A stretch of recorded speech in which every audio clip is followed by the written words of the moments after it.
حضرت مولا علی کرم اللہ وجہ الکریم جب آپ جنگ سفینہ کے موقع پر مصروف تھے تو پانی کی بڑی قلت ہو گئی. آپ کے جان نثار محبت کرنے والے، پیار کرنے والے پانی کی تلاش میں نکلے. 2-2 3-3 میل دور تک تلاش کیا لیکن پانی نہ ملا. وہ آ کر مولا علی کرم اللہ وجہ الکریم کی بارگاہ کے اندر عرض کرنے لگے کہ امیر المؤمنین مولا علی کرم اللہ وجہ الکریم، ہمارے لیے پانی میسر نہیں. ہم نے بہت تلاش کیا، 1-1 میل 2-2 میل ہم نے تلاش کیا لیکن ملا نہیں. آپ کوئی رہنمائی فرمائیں. تو یہ پھر میرے آقا نے فرمایا انا مدینۃ العلم علی بابھا، میں علم کا شہر ہوں، علی اس کا دروازہ. انا مدینۃ الحکم علی بابھا، میں حکمت کا شہر ہوں، علی اس کا دروازہ ہے. آپ نے فرمایا یہاں سے تقریباً کوئی 8 کلومیٹر دور پانی ہے، 8 میل دور پانی ہے یہاں سے. آپ کے جانثاروں نے کہا کہ ہمارے پاس تو پانی ختم ہو گیا ہے، ہم کوشش کرتے ہیں کہ وہاں تک پہنچ جائیں، کیونکہ پانی کی شدت بھی بڑی ہے، پیاس بھی بڑی لگی ہوئی ہے، اس وجہ سے پریشان ہیں، جانور بھی پیاس سے ہیں، تو بڑی مشکل سے چلے پہنچ جائیں گے، کوشش کرتے ہیں. تھوڑا سا آگے گئے تو مولا علی کرم اللہ وجہ الکریم، شیر خدا، مشکل کشا، حیدر قرار، آپ نے فرمایا رک جاؤ، یہاں سے زمین کو کھودو. جب زمین کو کھودنا شروع کیا، ابھی تھوڑا سا زمین کو کھودا تو نیچے ایک بہت بڑا پتھر آ گیا. آپ کے جانثاروں نے بڑی کوشش کی اس پتھر کو ہٹانے کی، لیکن وہ پتھر ہٹا نہیں. وہ آ کر عرض کرنے لگے مولا علی کرم اللہ وجہ الکریم کی بارگاہ کے اندر، حضور بات یہ ہے کہ یہاں پہ بہت بڑا پتھر آ گیا ہے، اسے ہٹانا ہمارے لیے مشکل ہوا پڑا ہے، ناممکن ہے.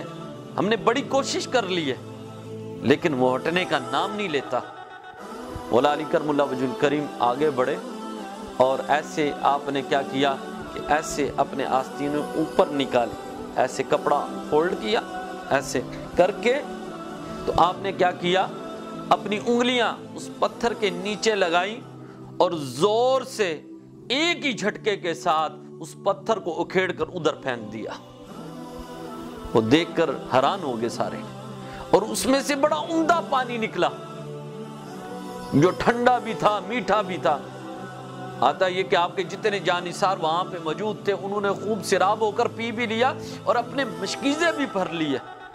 پاس ایک چرچ تھا عیسائیوں کا، عیسائی پادری یہ سارا معاملہ دیکھ رہا تھا. آ کر آپ سے مخاطب ہو کر عرض کرتا ہے آپ نبی ہیں؟